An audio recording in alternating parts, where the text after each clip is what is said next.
So what happens if you have an opportunity to buy a piece of an existing business? I mean, how do you put a price on that? What do you do? Hey there everyone, it's David Barnett from the investlocalbook.com blog site and David Barnett YouTube channel, where I talk about buying and selling small businesses, local investing, business management, business systems, and anything else that people want to ask me about. Today I have a question from a viewer in South Carolina named Ben, who has an opportunity to buy a piece of an existing business and wants to have an idea about how he goes about analyzing that kind of opportunity. Because, of course, the business's financial statements are for the whole business, and he's only being offered one part of it. So what exactly do you have to do? Well, it's very interesting because businesses often combine together in hopes of achieving what are called synergies. So if you imagine two different roofing companies in two different cities, both of them have administrative staff, both of them have general managers, both of them have foremen, etc.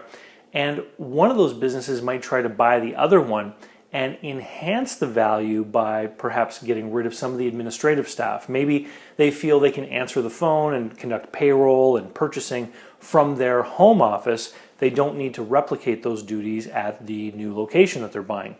So in that case, the buyer is looking at the financial statements of the seller, knowing that he's going to further reduce costs and increase earnings for himself. That's called synergy, or it's a synergistic opportunity to enhance value. When you start to take things apart, you start to lose synergies. So what ends up happening is where you once had one payroll department and one administrative staff and maybe one purchaser for the whole business, when you take a part of that business away, you end up having to replicate that administration, and maybe you can't do it as efficiently as it was going on in the previous business. So here's what you have to do. You have to start off by looking at the only numbers that you can really rely on from the seller's financials, and that is, what are the sales relating to this particular segment of the business, okay? Then you have to go through an exercise, Ben, of actually recreating an income statement based on what you think would have happened if that were already a separate business. So you start with the sales, you know what the cost of goods is because you have your wholesale rate. You have to verify that you're going to be able to purchase those goods at the same price that the previous owner was, because if they were consolidating orders across many different product lines with one wholesaler, for example, they may have been entitled to higher discounts than you're going to be able to obtain because your volume is going to be lower because you just have part of that business. So you need to work out what your cost of goods is going to be, and then you have to try to imagine what your overheads are going to be, and you basically end up creating a notional income statement based on your estimates and understanding of that business. And if you don't fully understand that business, you're going to rely a lot on information that's going to come from the seller in interviewing that person and finding out how the industry works. And hopefully in doing your own research about that industry, and maybe even talking to people who are in the business who are outside your competitive marketplace, so maybe they'll be more open to speaking with you. So you're in South Carolina, maybe talking to someone in California, for example, who's not going to feel threatened by you, but may be willing to share some information about that industry. It's amazing what kind of information you can get from people if you call them and you're very open and honest and find the right person who's willing to share.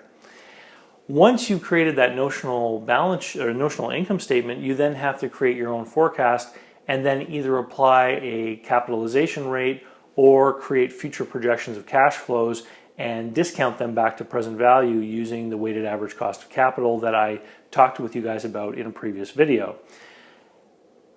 That's going to give you what the business is worth to you, and of course, being an astute buyer, you're going to try to get it for some figure that is, of course, less than that.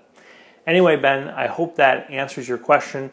It really is, buying a part of a company is kind of a mid-step between starting a business and buying an existing business, because you really are starting your own business from scratch, but you get the head start in that you're going to get customers and sales right from day one, but you may be less efficient than the seller is.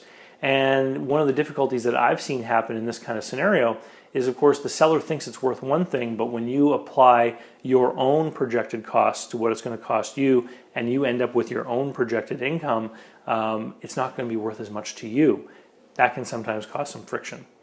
If you want to find that video about weighted average cost of capital, the easiest way to do it is go to businessbuyeradvantage.com. There's a link there to my YouTube playlist of all my small business buy-sell videos, as well as to some other things that I do as far as education, and of course the businessbuyeradvantage.com course, which is a 9-hour online video tutorial with workbook that teaches people how to go about finding, investigating, analyzing, financing, making deals for, putting paperwork together to buy a business, and due diligence and everything else.